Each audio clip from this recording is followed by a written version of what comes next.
একটু ভিক্ষা দাও না বাবা তোমরা, আমি তো বুড়ি মানুষ, খেতে পাই না। আরে এই নোংরা বুড়িটা কোত্থেকে এলো রে এখানে? এই দূরা দূরে যান।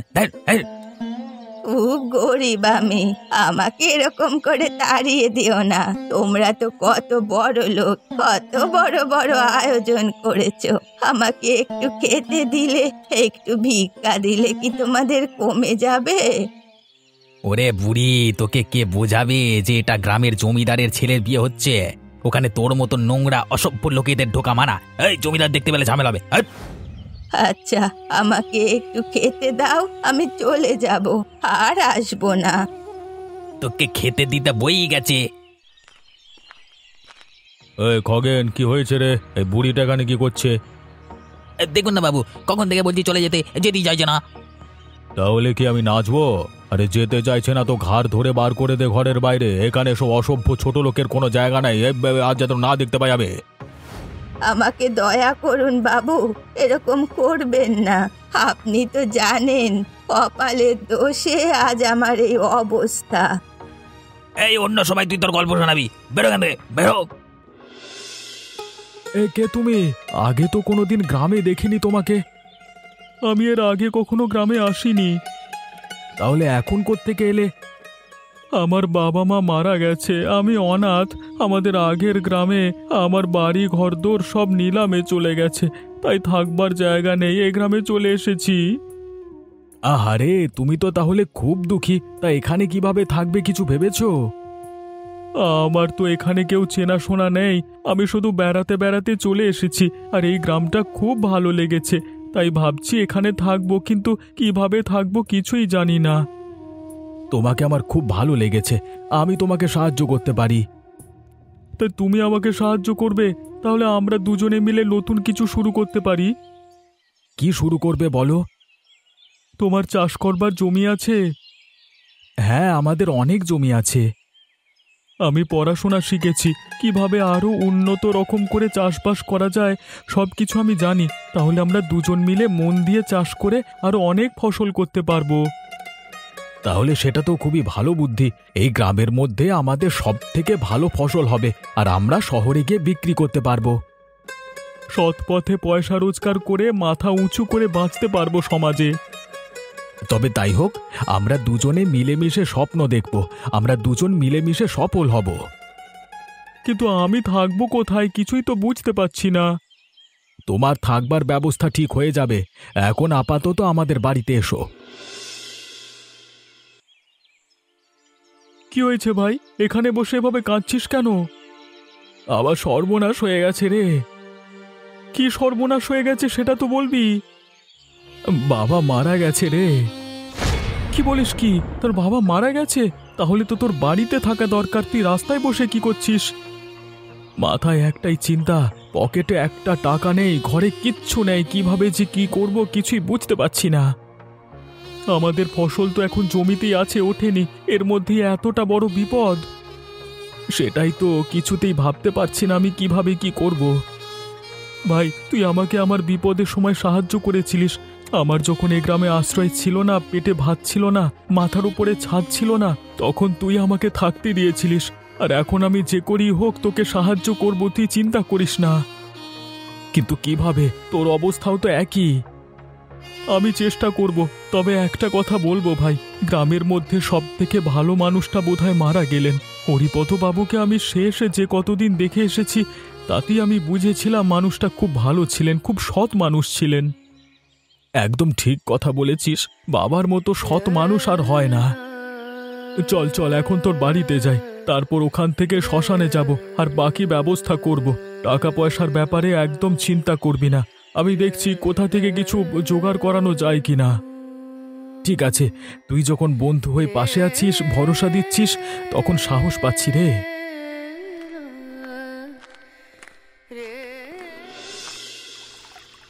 কি হয়েছে, তোমাকে আজকে এরকম মনমরা লাগছে কেন?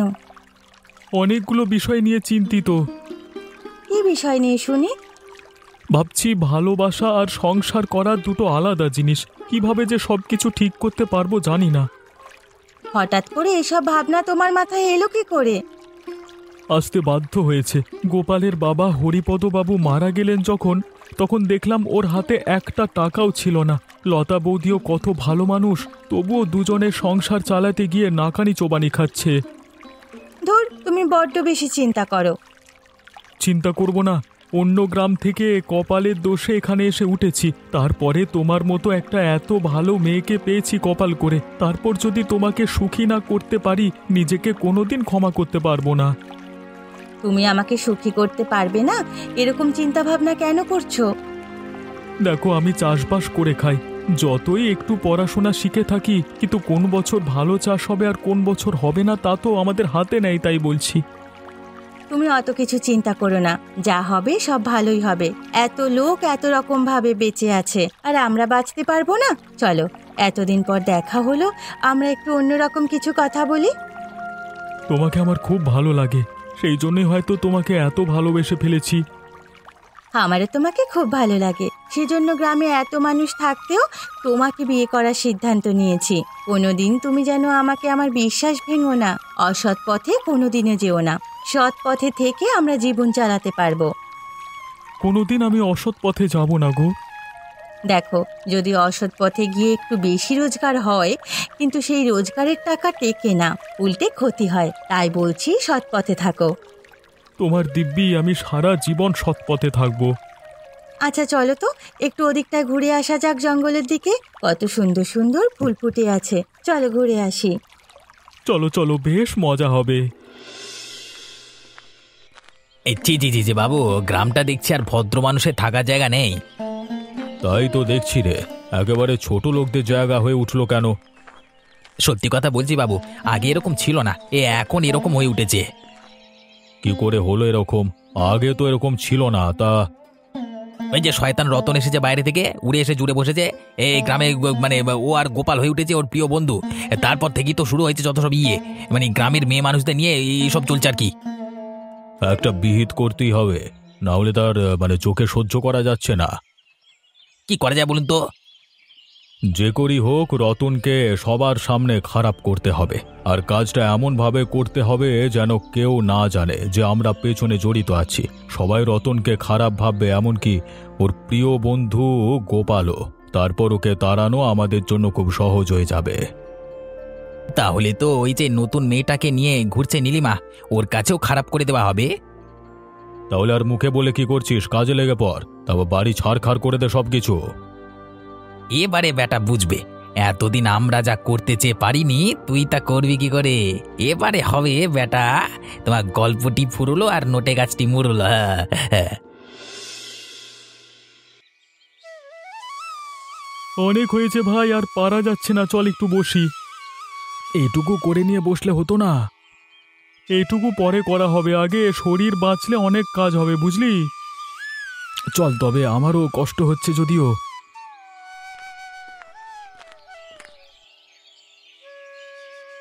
তারপর সংসার কেমন চলছে বল?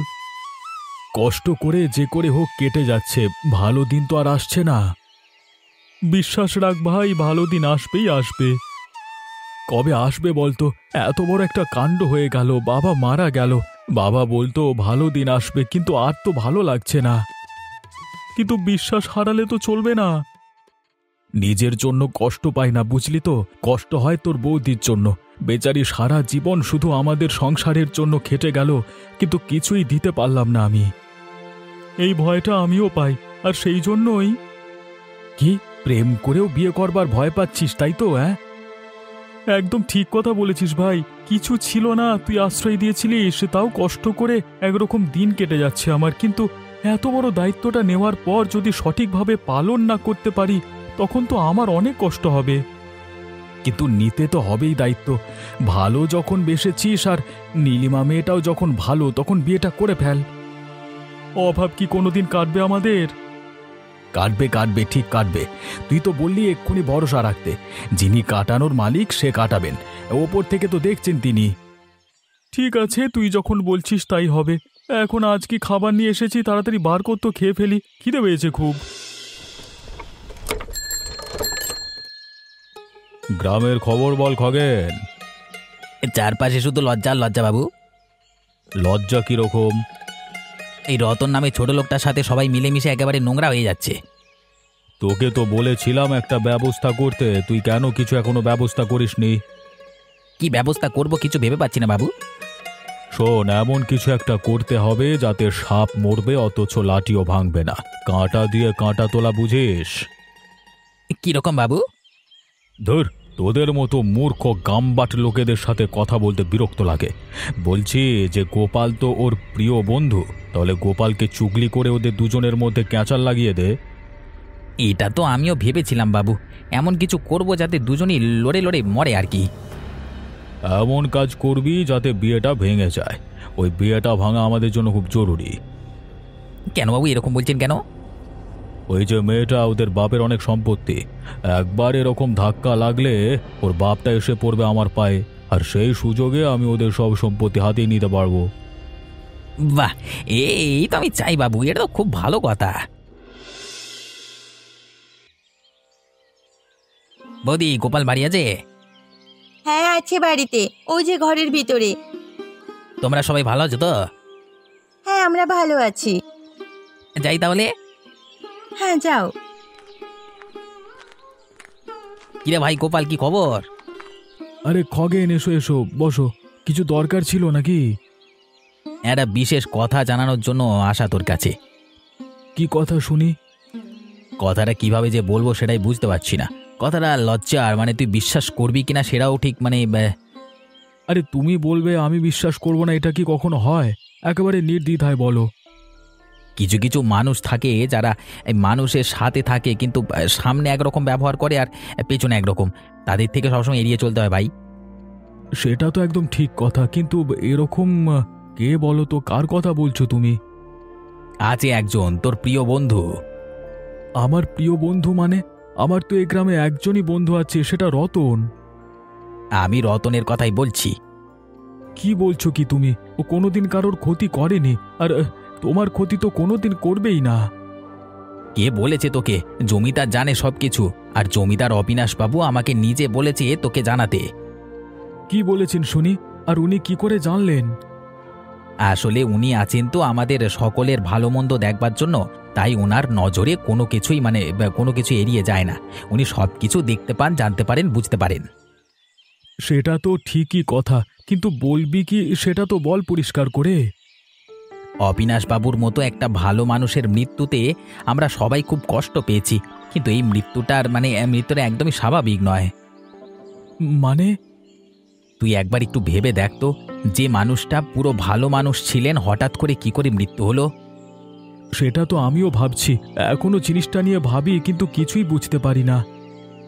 আসলে ক্ষেতের ধারে একদিন ওনাকে ভালো মানুষ পেয়ে রতন উল্টোপাল্টা জিনিস খাইয়ে দিয়েছিল। তারপর থেকেই হঠাৎ করে ভেতরে ভেতরে শরীর খারাপ হয়ে মৃত্যু ঘটে ওনার। কি বলছো কি তুমি? এত বড় শয়তান ও একটা বন্ধু হয়ে করতে পারলো এ কাজ? যেটা বলবার ছিল বললাম, বাকি তোমার সিদ্ধান্ত, তুমি কি করবে।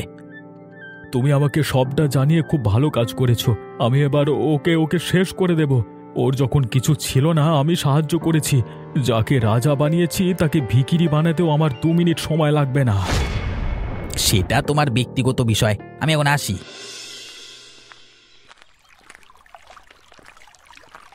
এই যে নীলিমা, কোথায় যাচ্ছ?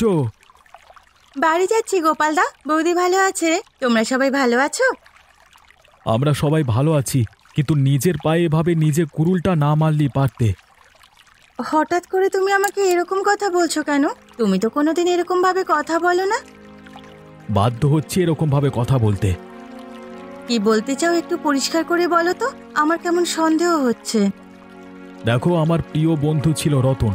ওর সাথে তোমার সম্পর্কটা হওয়াতে আমি খুশি ছিলাম, কিন্তু এখনো মনে হচ্ছে তুমি ভুল করেছো, তাই তোমাকে সাবধান করতে এলাম। কিরকম ভুল? ভুলটা হচ্ছে যে আমি এখন জানতে পেরেছি যে আমার বাবার মৃত্যুর পেছনে রতন দায়ী। আসলে সামনে ভালো মানুষই থেকে পেছনে ছুরি মারা ওর স্বভাব, কিন্তু তুমি মেয়েটা সম্পূর্ণ আলাদা, খুব ভালো মেয়ে। তাই চাইছি যে তোমার জীবনটা যাতে নষ্ট না হয়। তুমি ঠিক জানো এরকম কাজ করেছি ও? একদম ঠিক জানি, আর সেই জন্যই তোমাকে সাবধান হতে বলছি। যদি এরকম কাজও সত্যি করে থাকে তাহলে ওর সাথে আমার সম্পর্ক এখানেই শেষ। তুমি আমাকে কথাগুলো বলে ঠিক করেছো। আমি এখন বাড়ি যাই।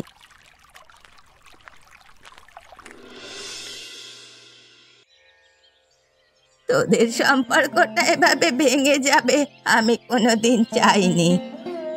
আমিও চাইনি গো, কিন্তু মানুষটার সাথে গোপালদার এত সুন্দর বন্ধুত্ব ছিল সেটাও ভেঙে গেল, আর আমাদের স্বপ্নগুলোও ভেঙে গেল। আমরা চেয়েছিলাম একটা সুন্দর সংসার করতে, কিন্তু সেই সব আর কিছুই হলো না। এখনো তো সময় আছে, আর একবার ভালো করে চেষ্টা করতে পারিস তো। নিজেদের মধ্যে ভুল বোঝাবুঝিগুলো মিটিয়ে নে। সবকিছু কাজ চাইলেও মিটিয়ে নেওয়া যায় গো, তবে আমি জানতে পেরেছি যে আমাদের সম্পর্ক ভেঙে যাওয়ার পেছনে ওই শয়তান জমিদার আর ওর চেলা খগেন আছে। জানতে পেরেছিস যখন, তখন এর প্রতিশোধ নিতেই হবে। অবশ্য ওপরে যিনি বসে আছেন তিনিও তার খেলা খেলবে না, তখন দেখবি ওদের আর কিছু করার থাকবে না। যবে থেকে আমি বুঝতে পেরেছি যে ওই খগেন আমাদের মাথাকে রতনের বিরুদ্ধে মন বিষিয়ে তুলেছে, তবে থেকে আমি শুধু মনে মনে চাইছি খগেন আরও অবিনাশবাবুকে শেষ করে দিতে। পারবি তুই, আমি তোর পাশে আছি। আমার তো এমনিতেই ভিখারির মতো অবস্থা, লোকের কাছে চেয়ে চিনতে দিন কাটে। আমি তোর পাশে থাকবো, ভরসা রাখ।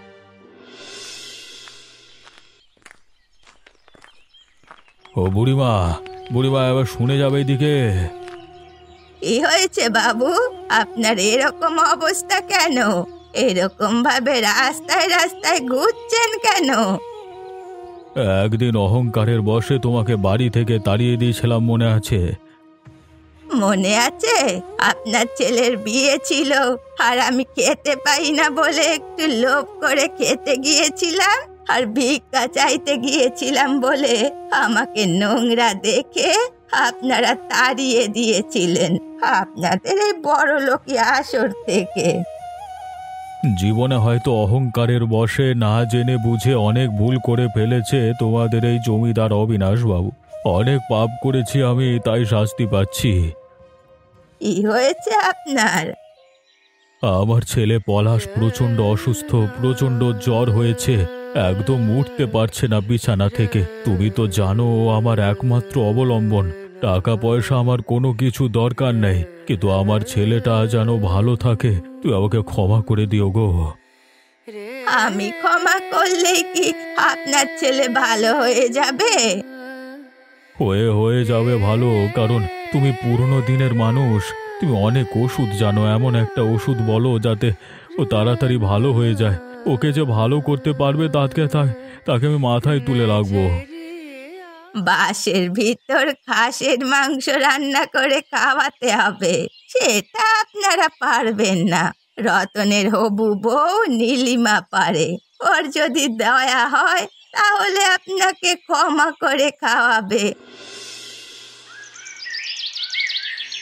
কিভাবে কথা শুরু করব বুঝতে পারছি না। এতটাই কি পর হয়ে গেছি আমি যে আমার সাথে কিভাবে কথা বলতে হবে সেটাও বুঝতে পারছো না? আমি তো কোনো দোষ করিনি, তাহলে আমাকে কেন শাস্তি দিলে? তুমি জীবন থেকে চলে যাওয়ার পর আমার জীবন তছনছ হয়ে গেছে, কোনো কিছুতেই মন বসে না। বুড়িমা বলেছে আবার আমাদের নতুন করে শুরু করতে। অবিনাশবাবু আর ও শয়তান চেলা খগেন দুজনে মিলে গোপালদার মাথা নষ্ট করে এইসব করেছে।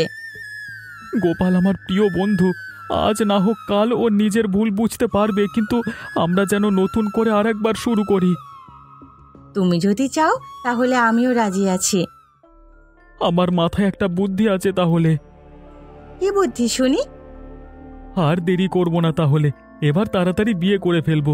তুমি তো ভালো বাঁশের ভেতর খাসির মাংস রান্না করতে পারো, ওটা করেই আমরা বাজারে বিক্রি করব, সবাই পছন্দ করবে, আমাদের সৎপথে টাকা উপার্জন হবে, সংসারটা ভালো করে চলবে। ঠিক আছে, তুমি যা চাইবে তাই হবে। ও দিকটা বেরিয়ে আসি, চলো। আজকে তোমার সাথে অনেকটা সময় কাটাবো, আর খুব তাড়াতাড়ি বিয়ে করব, চলো।